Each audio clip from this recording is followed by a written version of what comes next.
সরকারের বিরুদ্ধে যদি কথা বলাতে আমার দেশদ্রোহী হয়, আমি প্রাউডলি বলছি সেই দেশদ্রোহী আমি হতে চাই। সেই দেশদ্রোহী আমি হতে চাই যে সরকারের সমালোচনা করবে। 18 জন স্টুডেন্টস মারা গেছে, তখন আমি একজন স্টুডেন্ট, আমিও কিন্তু মারা গেছি। আজকে ক্ষুদিরাম বসুর মৃত্যু দিবস। ক্ষুদিরাম বসু 18 বছর বয়সে তিনি মারা গেছিলেন। আমিও 18 বছর বয়সের একটা ছাত্র। আমি ব্যাস এটাই বলতে চাই, যদি আমাকে তারা মেরেও ফেলে, যদি আমিও আজকে শহীদ হতে হয়, তাহলে আমার তাতে কোনো ভয় নেই। কারণ আমার আইডিয়াল, আমি এজ আ বাঙালি, আমার আইডিয়াল সবসময় ক্ষুদিরাম বসু, সবসময় ভগৎ সিং, সব সময় আমার নেতাজি সুভাষচন্দ্র বসু।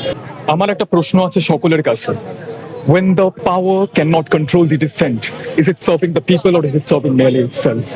আমরা বারবার দেখেছি, যন্তর মন্ত্র দেখেছি, আমার নিজের প্রতি, আমার নিজের বন্ধুদের উপরে যেভাবে নির্মম অত্যাচার করা হয়েছে।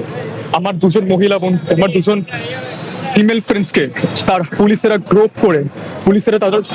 তাদেরকে গ্রোপ করে তাদের উপর লাঠি চার্জ করানো হয়েছে। তারা দুজনেই এখন হসপিটালে তখন অ্যাডমিটেড ছিল।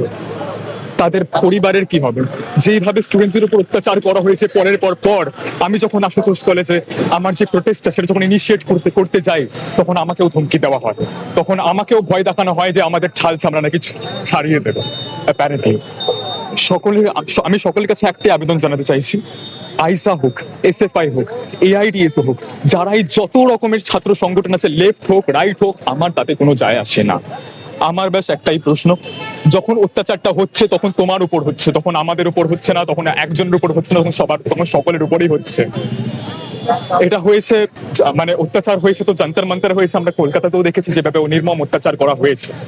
সেরকম ভাবেই যখন আমি যখন বলছি যে 18 জন স্টুডেন্টস মারা গেছে, তখন আমি একজন স্টুডেন্ট, আমিও কিন্তু মারা গেছি, আমিও পরীক্ষা দিয়েছি, আমারও সিইউটিতে স্ক্যাম হয়েছে, নিটে স্ক্যাম হয়েছে, এতগুলো প্রশ্নপত্র ফাঁস হয়েছে। কাদের গায়ে লাগছে? আমার ছাল চামড়া চালিয়ে দেওয়া হোক। আজকে ক্ষুদিরাম বসুর মৃত্যু দিবস। ক্ষুদিরাম বসু 18 বছর বয়সে তিনি মারা গেছিলেন, youngest freedom fighter to get executed by the British. আজকে আমিও 18 বছর বয়সের একটা ছাত্র। আমি ব্যাস এটাই বলতে চাই, যদি আমাকে তারা মেরেও ফেলে, যদি আমিও আজকে শহীদ হতে হয়, তাহলে আমার তাতে কোনো ভয় নেই। কারণ আমার আইডিয়াল, আমি এজ আ বাঙালি, আমার আইডিয়াল সবসময় ক্ষুদিরাম বসু, সবসময় ভগৎ সিং, সব সময় আমার নেতাজি সুভাষচন্দ্র বসু। সুতরাং আমার ভয় পাওয়ার এখানে কোথাও কাছেই নেই। একদম। কি মনে হচ্ছে জেনজি হিসেবে, তুমি কি মনে করছো যে আগামী দিনে এইভাবে একজোট হয়ে বিজেপি বিরোধী শক্তিগুলো একজোট হয়ে বিজেপিকে হারাতে পারবে? প্রথম কথা, the students are not mad enough, Gen Z is not mad enough. আমরা জেনজিদের মধ্যে অলরেডি ভাগ দেখে ফেলেছি, একটা হচ্ছে প্রিভিলেজড আর একটা হচ্ছে দ্য ওয়ার্কিং ক্লাসের খেটে খাওয়া, সেই মানে পড়াশোনা করা একটা ছাত্র, যারা হচ্ছে জানে তাদেরকে পড়াশোনা করে তাদেরকে এগোতে হবে, তাদের বাবা মার কোনো ফ্যামিলি বিজনেস নেই, তাদেরকে উঠে আসতে হয় না। আজকে আমাদের ভারতের এটাই হচ্ছে মেন সমস্যা, যে মিডিয়া যেভাবে ইনফ্লুয়েন্স করে ফেলেছে ইউথদেরকে। আমি ভীষণ লজ্জিত আজকে এটা বলতে। সবাই বলছে ঠিক আছে, জেনজি একটা প্রোটেস্ট করেছে, কিন্তু আমাকে আশুতোষ কলেজে সেই জেনজি আমাকে থ্রেট করেছিল, সেই জেনজি থ্রেট করেছিল। তারাও জেনজি, আমিও জেনজি, কিন্তু দে আর নট অ্যাওয়্যার। ওরা বিজেপি বলে যারা যন্তর মন্তরে প্রোটেস্ট করেছিল সেই জেনজিরা দেশদ্রোহী, দেশ বিরোধী, এবং যারা বিজেপির পক্ষে কথা বলে, এবং আমরা দেখি রীতিমতো, আমরা পশ্চিমবাংলায় তো আছি, এই যে বাঁকে করে জল নিয়ে যায়, শিবের মাথা জল ঢালতে, সেরকম জেনজিরা হচ্ছে আসল জেনজি। এটাই তো সমস্যা, আর এটাই আমাদের দেশের হচ্ছে আসল সত্য, যে এভাবে মিডিয়া ইনফ্লুয়েন্স করে ফেলেছে, এভাবে ফ্যামিলিরা ইনফ্লুয়েন্স করে।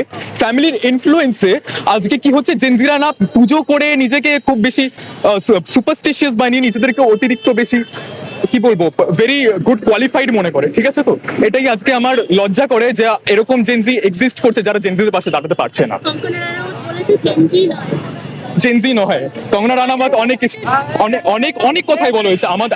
আমাকে পার্সোনালি আমাকে অ্যাটাক করে যদি আমাকে বলা হয় পাকিস্তানি, আমাকে যদি বলা হয় দেশদ্রোহী, আজকে যদি দেশের যখন সমালোচনা করি আমরা, তখন কিন্তু আমি নিজের কান্ট্রি, আমি কিন্তু ইন্ডিয়ার সমালোচনা করছি না। আমি কিন্তু অলওয়েজ হচ্ছে আমাদের সরকারের বিরুদ্ধে কথা বলছি। The state is not the nation, and it is becoming that the state forces the nation.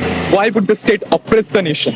আমি as a national youth of this country আমি ব্যাস বলতে চাইছি, এটাই আমাদের খুবই দুর্ভাগ্যজনক ব্যাপার যে আমরা এখন স্টেটকে আমরা নেশনের সাথে গুলিয়ে ফেলছি। State is a political entity, এটা বেসিক পলিটিক্যাল সায়েন্স।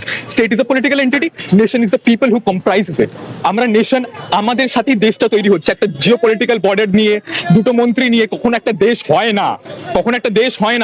তখন তারা যদি বলে যে আমরা পাকিস্তানি হই, আমরা দেশদ্রোহী হই, যদি আমরা সরকারের বিরুদ্ধে যদি কথা বলাতে আমরা দেশদ্রোহী হই, আমি প্রাউডলি বলছি সেই দেশদ্রোহী আমি হতে চাই, সেই দেশদ্রোহী আমি হতে চাই যে সরকারের সমালোচনা করবে।